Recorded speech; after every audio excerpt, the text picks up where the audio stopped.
Venezuela మాదిరిగానే America ఒకవేళ భారత్పై దాడి చేస్తే మన దేశం మీదకు తన సైన్యాన్ని పంపిస్తే భారత సైన్యం ఎలా స్పందిస్తుందనేది ఇక్కడ ప్రధాన అంశం.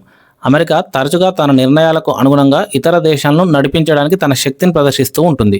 1971 నాటి భారత్ పాకిస్తాన్ యుద్ధ సమయంలో అమెరికా పాకిస్తాన్కు మద్దతుగా తన అణు విమాన వాహన నౌకను బంగాళాఖాతంలోకి పంపింది.